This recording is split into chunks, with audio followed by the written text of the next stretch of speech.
All I can say at this stage is that, of course, we continue to take the view that phasing out all rebates will make the long-term budget more balanced. However, in the present situation, and given the economic impact of the coronavirus pandemic, the phasing out of rebates would entail a disproportionate increase of contributions for certain member states in the course of the next long-term budget. And of course, to avoid this, the current rebates could be phased out over a much longer period of time than foreseen by the Commission in our proposal in May 2018. That's where I have to leave it for now.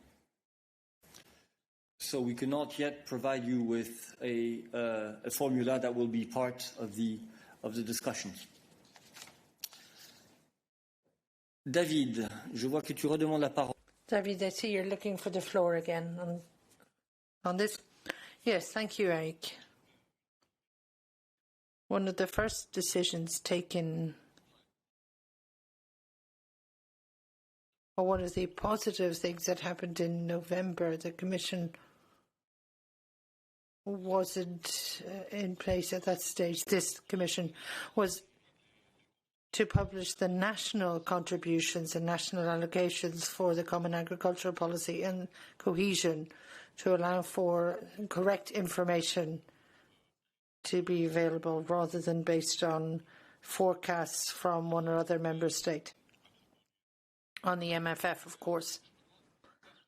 So why has there been a change?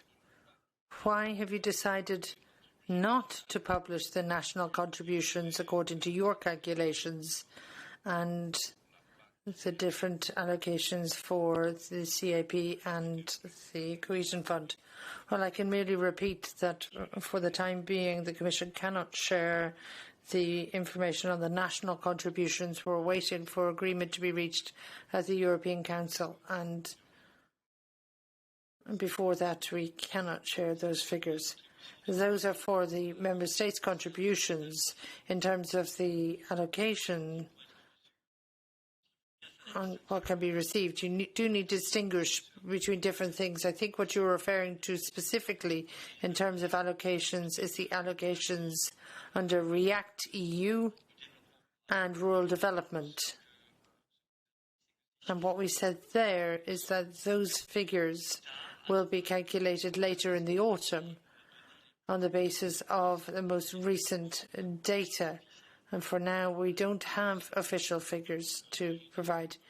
Eric, if I may, no, I was referring to the fact that in November there was a very helpful document published and came out in the Financial Times, and there were figures, estimates from the German government, and you decided to react and provided your calculations in full transparency on national contributions on the one hand and CAP and cohesion under the normal MFF.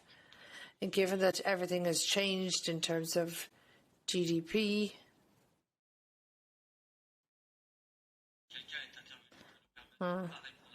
someone has intervened, I think, so there'll be no answer to your question, Eric, or cut your sound, but that's not us. Let's see whether we can get back in touch with you. Well, I'm still here. Okay, so it was a transparent activity for us, journalists and citizens who can read the correct figures.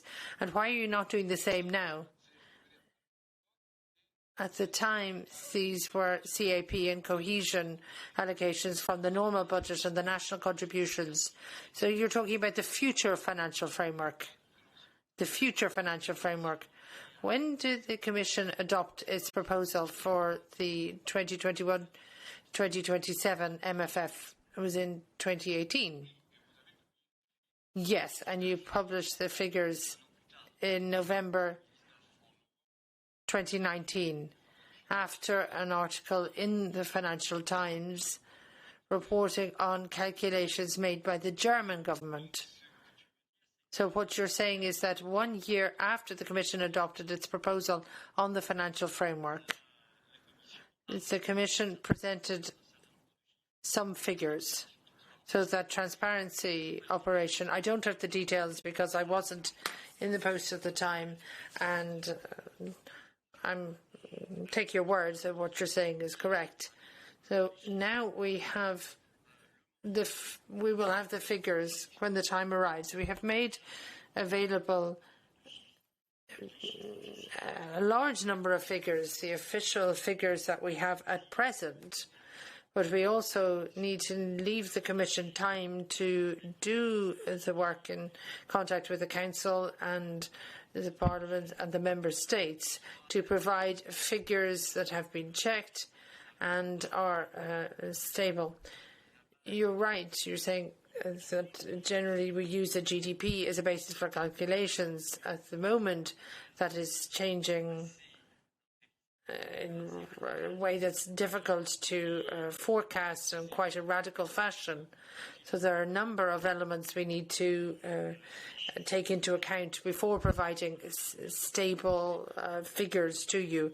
And once we can do that with the figures, we'll come back to you.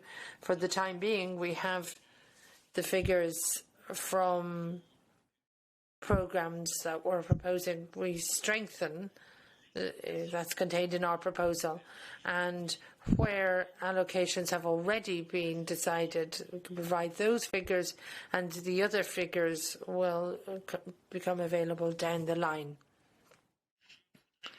Thank you.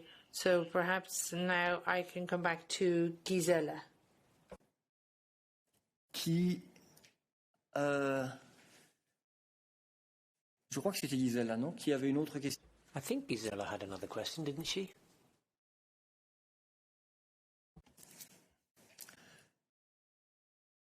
Today is a bit complicated, or it was somebody else perhaps. I must confess I did not have time to note down the name. You just mentioned binding guidelines like anti-discrimination, so what consequences are to follow if there is a violation of the anti-discrimination guidelines? Is this the case for Austria, Italy? Okay, no, this was not the question I was referring to, but nevertheless, let's go back to that.